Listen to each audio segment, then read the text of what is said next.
بسم الله والحمد لله والصلاة والسلام على رسول الله وعلى آله وأصحابه ومن تبعهم بإحسان إلى يوم الدين وبعد السلام عليكم ورحمة الله وبركاته.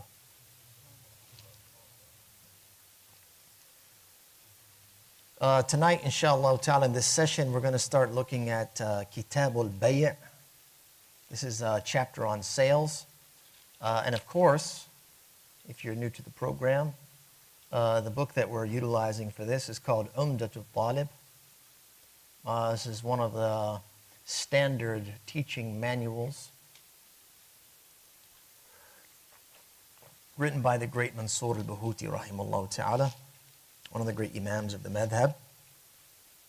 And so, just to give you an idea, to frame your expectations for what we're going to be looking at moving forward in terms of the depth, this is going to be rather introductory. The idea here is not to understand every single issue, because if you were with us during the tahara and salah and zakat, etc., we went quite in detail in that section, because we've been talking about that for quite some time through various different books and got to a point where we just needed more. But now, as I mentioned before, the first time we're going through this material, we want to get a general understanding of what the Islamic legal code has to say about these particular topics, get familiar with some vocabulary words, some concepts, and maybe some little details here, as well as some modern day application of what these principles are going to be giving us. So I'm going to do my best to keep it succinct, to the point, and then give you some practical application when I think it's absolutely necessary due to clarity, to further elucidate the point. All right, so we're going to look at it here. If you have the paper, this is the first section that we're looking at. The Imam, rahimahullah ta'ala, he begins, he says, Kitab al-Bay', which of course is chapter on sales. And then he goes on.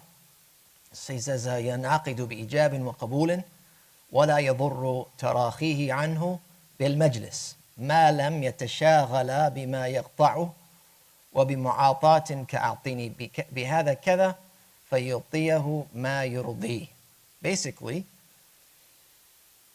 the chapter of sales, it is concluded via an offer and acceptance. This is the translation. Delaying it within the same session does not invalidate it, as long as neither party becomes involved in an activity that ends it. It may also occur via direct exchange, like saying, give me this for that. And they provide what satisfies them. So you might note right away, what are we talking about exactly? It says, it is concluded via offer and acceptance. So the nature of these manuals is that they're meant to be short. And to keep them short, a lot of things are codified within the text, right? So when he says ينعقد بإيجاب, ينعقد, it means here al-bay', okay? It's concluded, meaning that a sale is concluded. And so that is understood in the text by way of the context in this paragraph. That's understood there. For example, he says وَلَا يَضُرُّ تَرَاخِيهِ عَنْهُ, and then it's not invalidate the delayment of the acceptance of an offer. So all of these little details are hidden there within the text by various pronouns, etc., whether that's it's ضمير مستتر or it's ضمير متصل or منفصل. The various different pronouns are going to be pointing back to different things without mentioning them explicitly. So to begin here, the sale is defined in the Islamic law as an exchange of a tangible asset or a permissible benefit.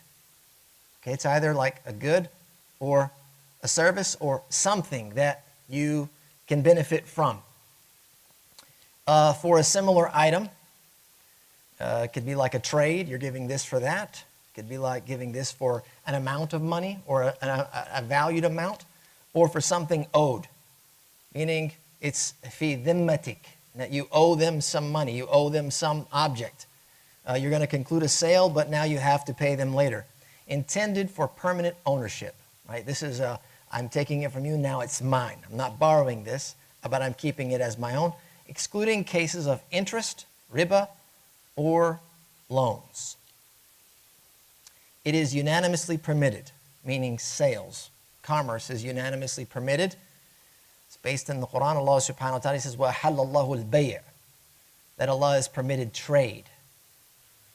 And if we continued, وَحَرَّمَ الرِّبَى, and He has prohibited usury. So in the Islamic law, a valid sale, a valid sales contract is concluded through a clear offer, which is what is mentioned here, ijab. This is an offer. And then there's an acceptance, qabul. These are the two parts, the fundamental parts of a transaction. Ijab, the offer, and the qabul, which is the acceptance. Okay? This is a type of contract, if you will, a sales contract. And other contracts are very similar to this. You might recognize from like a marriage contract. There's an ijab and qabul. There's an offer. It's typically where the wali says, I offer my daughter's hand in marriage. And then the groom says, qabiltu, I accept. Okay? So here we have a similar thing when it comes to other types of transactions. So the process is typically verbal, though it can be nonverbal, and we'll talk about that shortly, must occur in a single sitting. And this is known as the majlis, unless stipulated otherwise. Right? So there's a single sitting known as the majlis. That's what is being referred to. He says, وَلَا يَضُرُّ تَرَاخِهِ عَنْهُ بِالْمَجْلِسِ, meaning to delay acceptance of the offer in the same sitting here, or the same setting, is not going to render the offer or the contract void. So it has to occur in the same sitting known as the majlis, as long as both parties remain attentive to the transaction and they do not engage in unrelated activities that would break the continuity of the discussion, the deal that's being made. You're brokering a deal, you have to be engaged in that process. And if you disengage in a manner which is understood that you've rejected the offer, then the offer's off the table. Okay, like you couldn't come back an hour later, like you left, you went shopping around, blah, blah, blah, blah, blah. And then I'd be like, hey, remember that offer you gave me? I want it. He's like, oh, wait a minute, you left. The deal's off the table. Now we got to go back to the original price. Okay, so this is how it works. These are some of the basic rules or parameters of engaging in sales. So if a person does become occupied with another matter, or if one of the parties in the transaction leaves the session before accepting it, the offer will lapse, and it's basically understood that you moved on. You're not accepting. Another means he mentions as well is mu'ata, which is a nonverbal mode of transaction. So a sale can be completed through this direct exchange of mu'ata, the nonverbal mode. And this is, for example, when the buyer requests, he says, give me this item for this amount. And the seller provides the item. The transaction is valid so long as both parties are satisfied. This method reflects mutual consent, because that's essentially what we're after now, is mutual consent without explicit statements. And this allows for informal transactions where each party implicitly agrees to the terms by way of their actions. Is everyone clear with that? You have ijab, you have qabul, we have the majlis, we have mu'ata. These are some of the main points here, the topics within this structure here. So if we look at this in an application process, an immediate offer and acceptance. So scenario is, customer walks onto a car lot. The salesperson says, this sedan is available for $20,000. The customer replies right away, I'll buy it at that price. Signs the paperwork, makes the payment, and here the offer is made by the salesperson, and the purchaser or the customer makes an immediate acceptance, completing the sale. Both parties agree on the terms instantly. And therefore, this transaction is valid. You have what? Ijab, the offer, the qabul, the acceptance, bil majlis, in the same scenario, same setting, done immediately, and sale is concluded. Another scenario would be delayed acceptance within the same session. So another occasion, for example, the person shows up, a customer, potential customer shows up. Salesperson offers them the SUV this time. They say the vehicle is priced at $25,000. The customer there is wanting to purchase an SUV, but $25,000 may be, could be out of their range or at the top of their range or whatever, and requests a moment to think it over. Give me a minute. I need to think about this. I got to redo my calculations. Maybe they need to examine the car further. Give me a minute. Let me take a look. Start looking inside, looking outside. It's obvious that you're still interested because you're still right there with the car. Maybe even pick up the phone and call the spouse. Hey, I'm here buying this car for you or for the family. It's got this, it's got that. It's clear that you're still there in the same setting, still interested. And then after a duration of time, you've looked at the car, you've thought about it, you're still sitting there, you say, I'll take the car for $25,000. Customer's acceptance occurs within the same session. And they were not distracted or changed the subject in a way that would signal, I don't accept the offer. So the delayed acceptance in this scenario doesn't impact the validity of the offer, and so the sale proceeds and is valid. Okay? So another scenario would be a repeat customer, or another customer comes into the car lot or into the showroom. Salesperson recognizes the customer. They come in. Salesperson points at the car. He says, here's a brand new model, and it's going for $30,000. The customer looks at it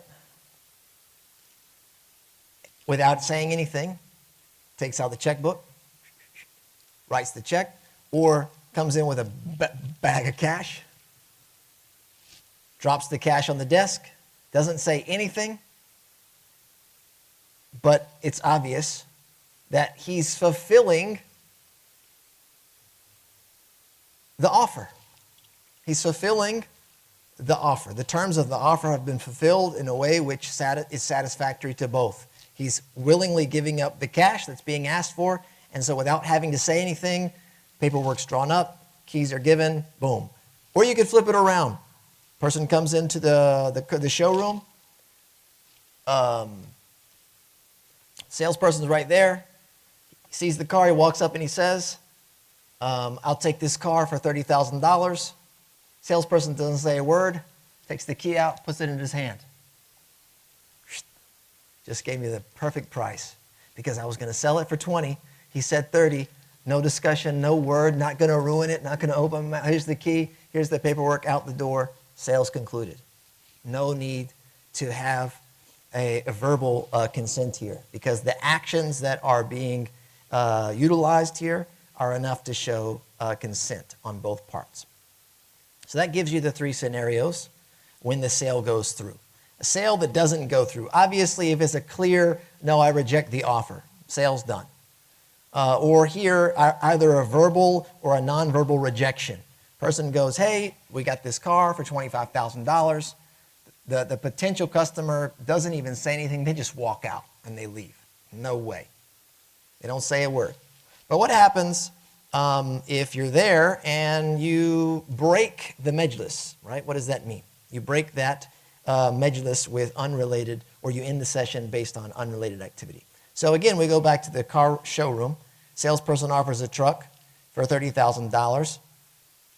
But before responding, he goes in, for example, hey, I'm looking for a truck. Salesperson goes, hey, here's a truck, it's 30 grand. Before saying anything, the potential customer picks up the phone, he's got a phone call, starts discussing something else. It's like, oh, not a truck, a sedan, okay? Understand? We don't want a truck? No, truck's bad. Yeah, no truck, got it. Sedan, we need or a minivan. We need a minivan, okay? I was trying to hold out from the minivan because I'm still young and I am not responsible yet. I wanted the truck, but now I'm told, wait, we have kids, I need the minivan. So then, during this time, the salesperson, while they're on the phone, starts to help another customer, right? This guy's over here, still unsure, doesn't know what's happening. Now he wants a minivan. So what ends up happening because of this distraction, the majlis is over. It's been interrupted. He's now talking about something obviously different. The salesperson has now moved on to a different customer. And then when they come back together, whatever deal was there has now have to be started from the beginning, if it is going to be started at all. Another scenario might be that the person comes in, actually is coming for the minivan. It's offered to them. It's 20 grand. The person goes, I'm not sure, and leaves the car lot altogether. So after they had negotiated, let's say they started at 30, then they made their way down to 20, and then the guy goes, yeah, I'm not sure. I'm going to think about it. Now, if he were to stay there and think about it, then he could hold on to that potential deal. But this time he goes, I'm going to need a day or two, and he takes off. Takes a day or two, right? There was no stipulation. The salesman didn't say, your offer is valid through X, Y, and Z. You'll find that if you go to a dealer, that's what they give you. They'll give you a stipulation. They'll even print it out for you. Offer valid through this particular date. So they give you that as a term to their sale. We're giving you this extension on the offer. But without that, you've left the majlis, you've left the area of sale, and now you're gone. You come back 2 days later and you go, you know what? I do want to take that deal of 20 grand. Now the salesman could say, sure, I'll sell it to you for 20 grand. And then you'd finish the sale. Or he could say, look, I'm sorry, that was an offer for Friday afternoon. But the new prices have come in, it's Sunday. I can't sell it to you for 20 grand anymore. And because of that rule about coming to terms in the same setting, the potential customer cannot force or has not the right to enforce the initial offer because he walked away at the very beginning. And of course, that has invalidated that potential sale. So they got to start all over again. So that gives you an idea of what the sale looks like and the things that have to be adhered to within a process of a transaction. After that, there are conditions of validity for a sale to be valid. So the Imam, he says, وَشُرُوطُهُ الرِّضَى إِلَّا مِن مُكْرَهٍ بِحَقٍ. So here, the beginning of this about terms, the terms of a sale or conditions of a sale. The first is consent, ridla. We might translate it as like satisfaction, but really it's like consent. Illa min mukrahin, right? So except for someone who is compelled legitimately. So the opposite of someone being compelled is someone who gives their consent. Right? So the consent here is very important in transactions. So in the Islamic law, the primary condition, number one, is there's mutual consent between the buyer and the seller. And this is a requirement based on the Prophet ﷺ saying, إِنَّمَا الْبَيْءُ عَنْ تَرَاضٍ, that sales are only valid through mutual consent. This is reported by Ibn Hibban in his collection of hadith. So the principle means that a sale is invalid if either party is coerced or forced into the transaction without legitimate reason. Which means, as mentioned by the author, rahimahullah ta'ala, إِلَّا مِن مُكْرَهٍ بِحَقٍّ, except one who is legitimately compelled. So when is it that you can be compelled to sell? So there is an exception to be coerced, if you will, when there's a just cause. For example, a judge compels an individual to sell their property to settle a debt. The sale is considered valid because the coercion is for a legitimate reason. That's the coercion that is justifiable. Like when it has to do with something that must be settled or some other valid reason. Another scenario might be where there's a creditor pressing a debtor. The creditor is the one that lent the money, and the debtor is the one that owes the money. They're pressing the debtor to sell an asset to repay the loan. They're pushing them. And while the debtor's sale of the asset under such pressure someone to purchase it from them is disliked under that pressure, the transaction remains valid if it's concluded because there's some legitimacy behind it. So consider an example that you might run into today. The person, we're back at the cars. Person bought a car, except they bought it through payment plan. And then they fall behind on their car payments. And they face repossession. In this case, there's a battle between the dealer and the owner of the car. The owner owes money on the car. So they may end up in court. And the court can compel them to sell the car in order to fulfill their financial obligations to the lender. So here, even though the person sells under pressure, the sale is valid because it's done to fulfill a legitimate debt. In contrast, if someone was forced to sell the car without a valid reason, if they were forced to do so, then in this case, without a valid reason, the sale would be invalid according to the Islamic law.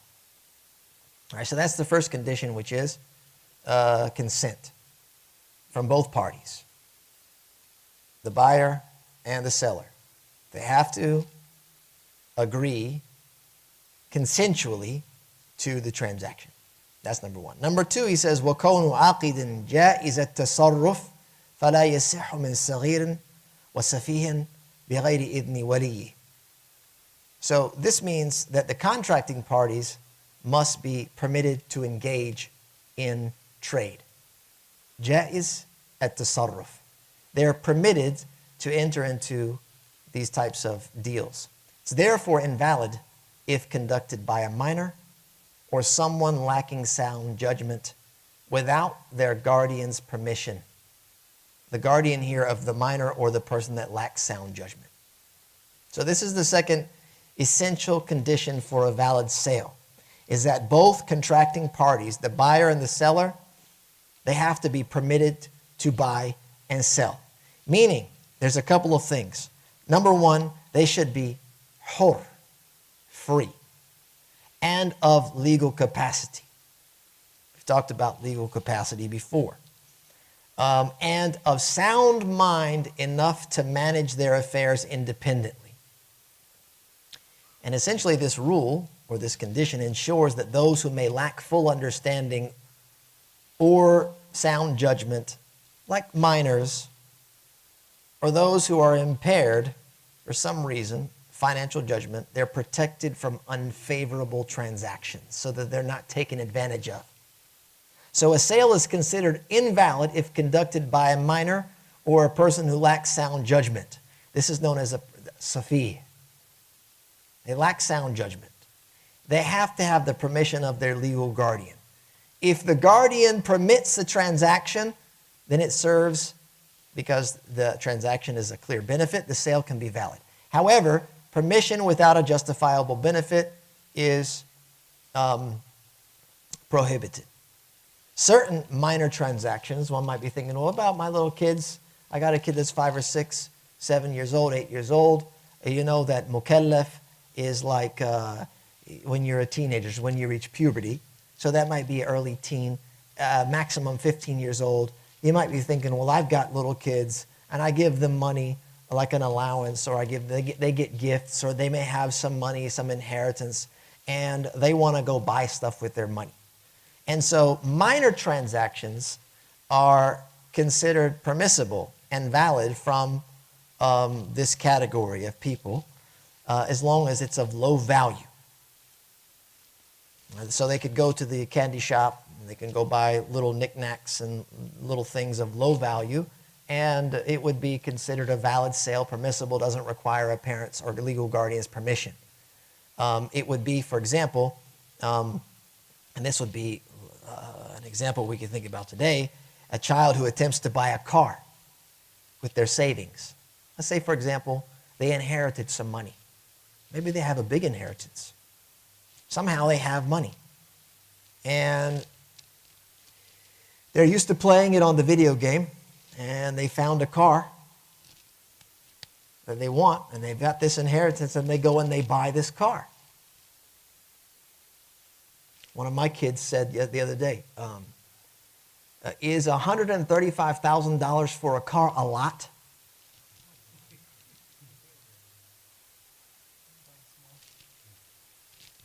It was a legitimate question, like an honest, like, you know, is $135,000 for a car a lot?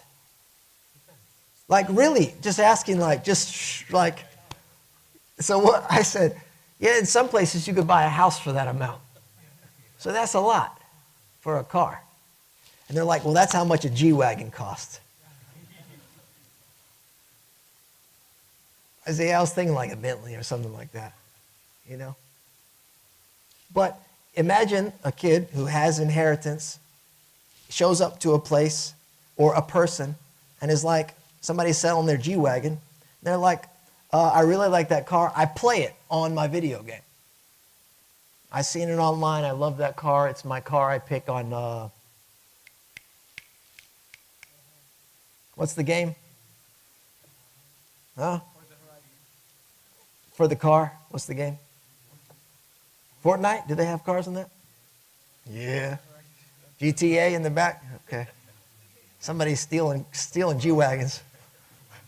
Somebody's stealing G-Wagons online. It's like a Mercedes. You know that Sheikh Mo in Dubai? That's his car, I think. Yeah, so anyway, and then somebody's trying to sell this minor a G-Wagon, and they have no idea if that's the right value, you know, like, I don't know. And the person takes advantage of them. Yeah, and then, so in that case, they'd be like, no, sorry. Even if the sale was concluded, you'd be like, no, sorry, that's an invalid sale. That's not your money. Yeah, you've basically taken that money now, so it has to be returned. So this way, you can protect people that need this type of protection, so they're not taken advantage of. Yeah. Yeah.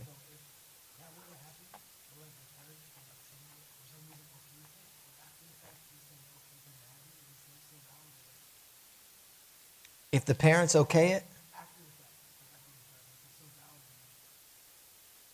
possibly. Yeah. Maybe the parents, the G-Wagon's a normal, maybe $100,000 is like no big deal. But also you have to consider you wouldn't want to spoil the wealth of somebody in that situation. Practically, you want to protect a minor's wealth. You don't want for it to be spoiled over these things that are that are not smart decisions. All right, moving on to the next thing. He says, وَكَوْنُ مَبِيعٍ مُبَاحًا نَفْعُهُ بِلَا حَاجَةٍ كَبَغْلٍ وَحِمَارٍ وَدُودِ قَزٍ وَبِزْرِهِ وَفِيلٍ وَسِبَاعِ بَهَائِمٍ وَطَيْرٍ تَصْلُحُ لِلصَّيْدِ لَا كَلْبٍ وَحَشَرَاتٍ وَمَيْتَةٍ وَسِرْجِينٍ ودهن نجسين ويجوز استباح بمتنجس في غير مسجد وحرم بيع مصحف ولا يصح لكافر. Okay, there's a couple of things here. So basically it reads, the sale item must be permissible to use without need. بلا حاجة. We're talking about need versus ضرورة. necessity. Those things, they will go together here. To use bila haja or bila darura. You'll understand what that means shortly. The sale item must be permissible to use, like a mule, a donkey, silkworm, its eggs, an elephant, predatory animals or birds suited for hunting. Predatory animals suited for hunting, birds suited for hunting. This excludes dogs, insects, carrion, which is meta, it's dead, a dead animal, or non-slaughtered animal, and impure manure and oils. It's permissible to use impurity for lighting. The sale of a Quran is prohibited. It says, في غير مسجد. It's permissible to use impurity for lighting in other than a masjid. The sale of a Quran is prohibited, so that needs to be added there. The sale of Quran is prohibited, and it is not valid for a non-Muslim. There are a couple of things here. Right away, you're probably going, what? Beep, beep. The light's blinking. The warning light. Third condition for sale in the Islamic law is that the item sold must have permissible use without necessity. The necessity bila haja. Because the principle is al-hajat tubih al-makruhat. That when there's a need, it makes the disliked things permissible. And al-dururat tubih al-mahdhurat. That the impermissible, al-durura, which is an absolute necessity, permits the, what did I say? Mahdhurat, the impermissible things. So here we're talking about a thing which is permissible, like on its own. It's not going to require something to escalate or elevate its status. Okay? This includes animals. Right away he mentions the animals. Mules and donkeys, this is widely known, widely beneficial, historically accepted as commerce. Similar animals such as silkworms or insects and their eggs in the production of silk or materials. Elephants, similar to like the donkeys and the mules. Certain predatory animals. The certain predatory animals are those that can be used for hunting. Or birds, useful for hunting as well, are also permitted. The benefits of these animals are well known, widely accepted. Items not valid for sale include those whose usage is restricted or impermissible, like dogs. Dogs are not to be bought or sold. Dogs can be kept for specific purposes. It's a limited, restricted usage to own or to possess a dog. Okay, we talked about the nature of their status in terms of purity or their impurity. Okay, and there's also, we'll look at this shortly from the Prophet ﷺ. So the specific purposes would be like hunting or guarding livestock. But selling dogs for a profit is forbidden. It was narrated that the Prophet ﷺ, he prohibited the price of dogs. This is in Sahih Bukhari, Muslim. Similarly, insects and carrion, dead animals, they have no benefit. Impure manure, right? You might purchase manure. For what? For farming, for fertilizer, right? So there's a pure manure. It comes from an edible animal, okay? And impure oils, an oil that's been soiled with impurity, because you can't remove the impurity from an oil once it's gotten in there. It's also impermissible for sale because it lacks utility and the required purity for the transaction. There are some exceptions he mentions. That's why he mentions this about lighting, using impure oils for lighting purposes outside of the masjid, provided that the impurity would not get on other things. They could be utilized in that way. And then, of course, he mentions selling a Quran. He says it's generally prohibited. Generally prohibited to sell the Quran. And there are different opinions. That should be understood here. there are different opinions as to the permissibility of selling the mushaf. Okay, but the madhab is that the mushaf is not to be sold. This is mutlaqan. It's general prohibition because it's not a commodity. The Quran is a scripture. It's a sanctified scripture, and so when it becomes a commodity, it's degraded. Okay, it's lowered in status. Something that's bought and sold. How can you put a value on the Quran? How could you use it for another thing? I'll give you this mushaf for that box of dates. Right. So in general, the Quran is not to be sold. Selling the Quran to a non-Muslim is invalid. So here we're talking about the difference between something that is impermissible and something that's valid. So if a person were to sell the Quran to a Muslim, it would be sinful to do that. The sale would be valid. Selling the Quran to a non-Muslim is considered batil. It's not even sinful in and of itself. It's just invalid altogether because it risks the Quran being mistreated and disrespected. And according to the madhab, if a non-Muslim were to acquire a Quran, whether that was through inheritance or another means, they would be required to relinquish it. They would have to give it up.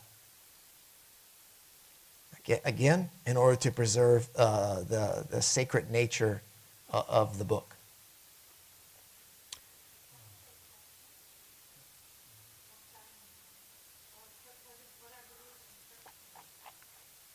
Yeah, no, so like I said, there's different opinions within the various madhabs, right? So other madhabs, there are other views that permit selling the Quran.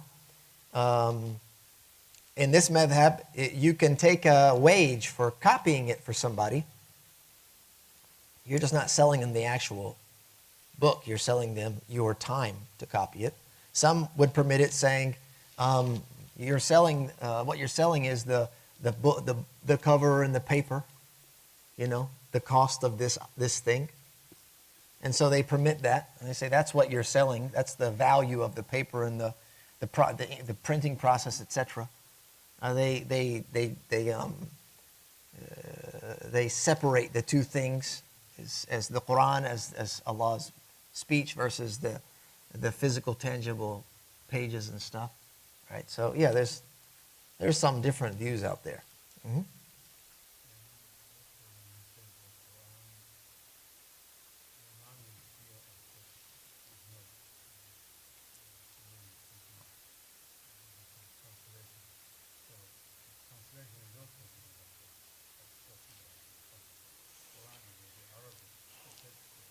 Yeah, so a good point. The Quran is the Arabic mushaf that we have here with us. A translation is not the Quran. It's a study of the meanings of the Quran. So typically, one of the things that we do here, and when people want a copy of the Quran, is we give them a translation without the Quran in it to get around that. But they're handling it. I mean, you know, when you handle the Quran, what do you have to do? You have to first make wudu or be on a state of tahara in order to handle the Quran. And when you give somebody the Quran that doesn't even know what that is, you're putting it in the hands of somebody that's probably impure. And then it spirals downward from there. Yeah, so that's one of the ways to get around that issue. If you're wanting to like share the Quran with somebody, and you're going to be sharing the translation with them, more than likely. And that's a total different thing altogether. All right, the next.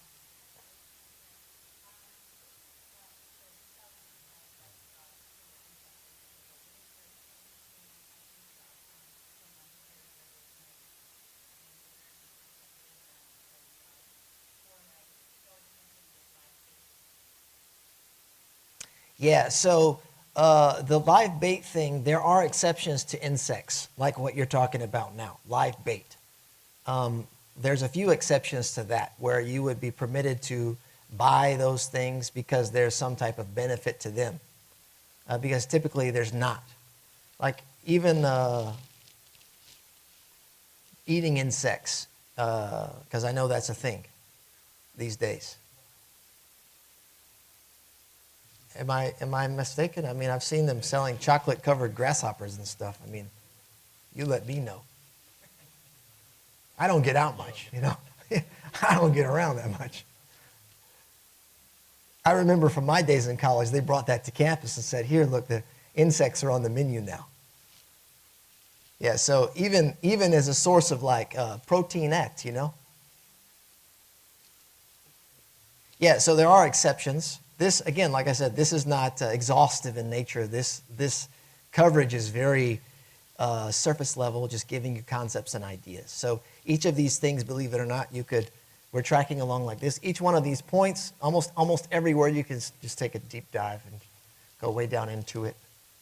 Yeah, we could spend a lot of time on the details, because when you look at the more expansive works, they'll start getting very, very specific on particular things. But yeah, so there are exceptions to rules like this, for sure.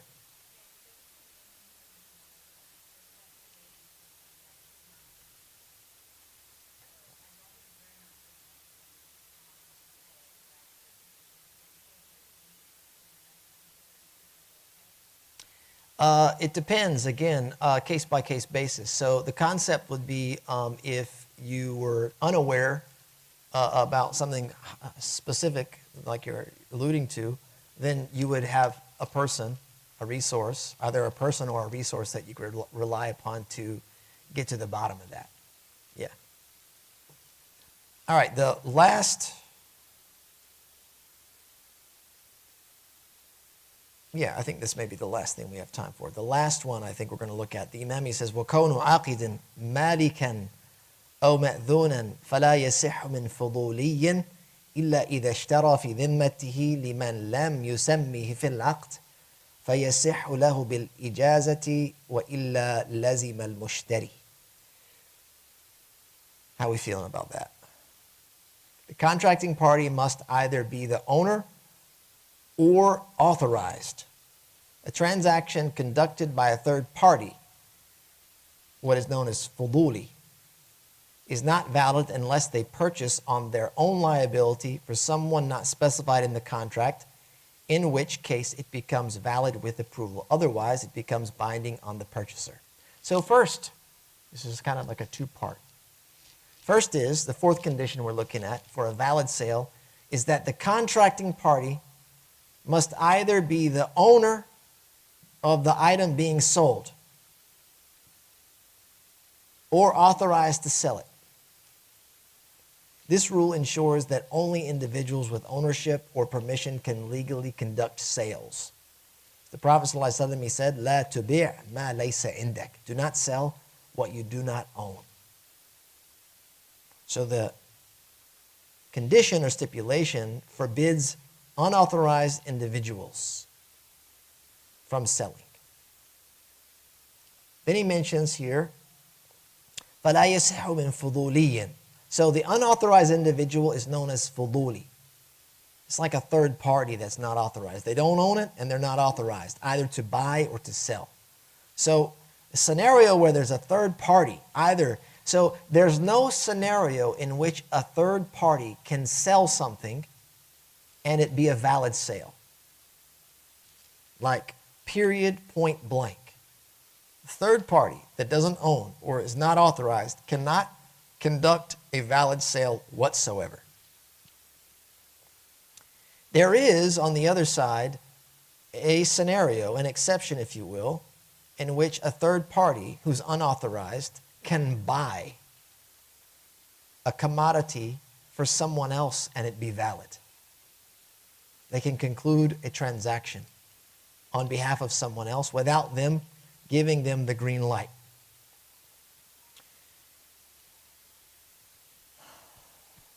Okay, and there's some conditions for this to happen.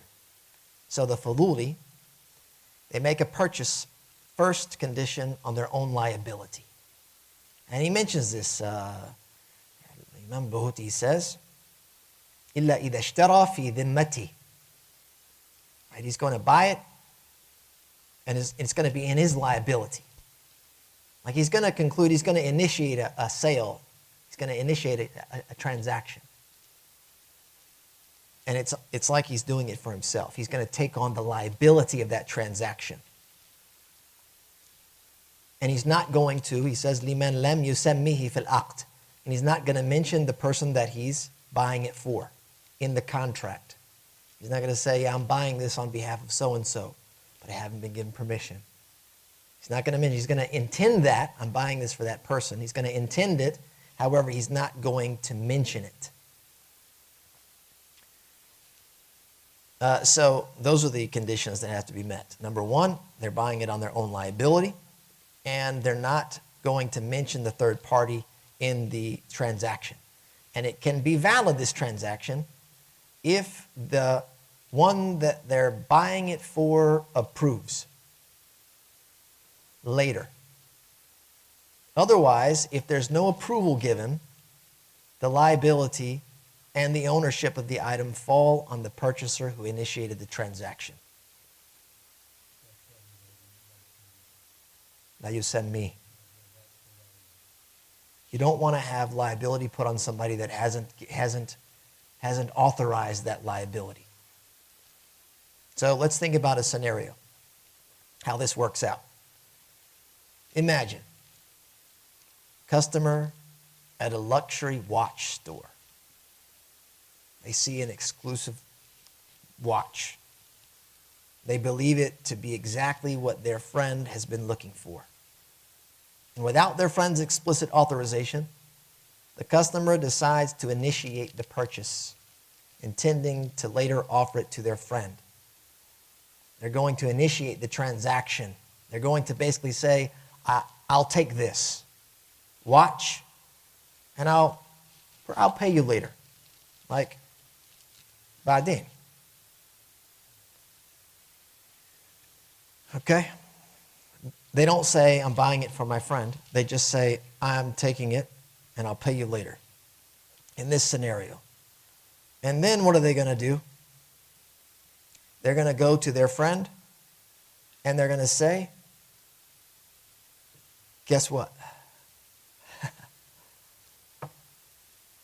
I got you the Rolex. It's not a gift. I bought it for you, meaning as an unauthorized agent. So according to the Islamic law, this type of transaction, which is conducted by this fululi, this unauthorized third party, is not valid unless these conditions are met, which I mentioned. And if those conditions are met and the friend later agrees to the purchase, the ownership of the watch transfers to that friend immediately. Actually, it's retroactive. That became their watch when the contract or the transaction was concluded at the sales floor. So there's like this retroactive ownership. If the friend doesn't approve and they say, look, I'm sorry, I've lost all interest in that. Who told you that you could buy that from me? You're like, last week we were talking about, you're looking for this watch. You told me you're looking for it. You said, amut fiha. Right? So I bought you the watch. And he's like, yeah, but after you left, I decided I didn't even like the watch.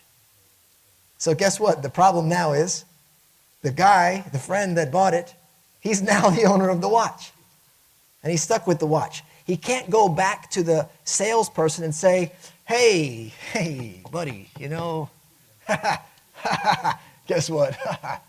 Yeah, that's that Rolex. What's Rolex going for these days? Yeah? Okay, let's say $50,000 watch. He goes, yeah, remember I came in and I got this $50,000 Rolex watch? I mean, I didn't pay for it yet. I told you I was getting it. We concluded, we agreed. Actually, I was buying it for a friend, and they don't want it anymore, so I'll take you take this and khalas. Like, we can just void the sale. The salesperson can go, no, that's not how it works here. Yeah, we agreed. There was ijab.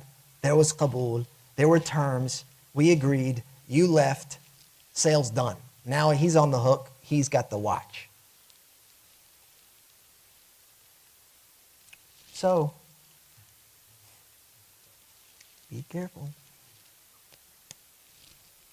So here, the example of this unauthorized agent here underscores a very important point of having ownership or explicit authorization in these sales transactions so that there is clarity, and then you prevent potential disputes over liability in this case.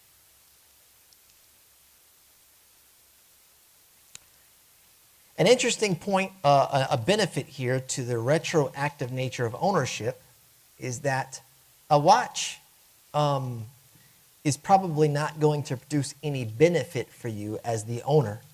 But if you were to look at a different type of commodity, there may be some benefit to owning it, some payout of sorts. And what happens is, in the event that this third unauthorized agent purchases that commodity that has a benefit to it, and then you accept it later on, you are the rightful owner of all of the benefit that was produced from the time of the sale and not later on. So like the person that bought it for you, if a couple days lapsed before they were able to offer it, say, look, this is what I got for you, it doesn't mean they're the rightful owner of that benefit, those things. Like it produces something. The thing that you bought produces something, and it's been producing this thing, which is a commodity. Now it's getting money. Right? So you can't now utilize this thing as the third party like it's your own until you've offered it. Like you couldn't go now resell it or try and sell it to something. No, because the intention was there. You're doing it for this initial person. You have no right to it until it's either accepted or rejected. Once it's accepted, khalas, it's over. The ownership transfers from back when he made the deal. If he rejects it, then now you can go, okay, well, I'm just going to go sell it. Or, well, now I'm going to keep it and I'm going to take all the benefit that was gained in the process. So that's an important point to note in this type of transaction. And that's where we're going to wrap it up.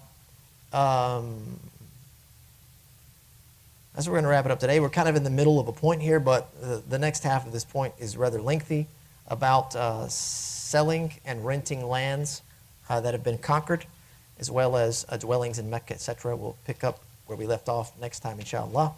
Jazakallah khair wa sallallahu wa sallam ala nabiyyina Muhammad.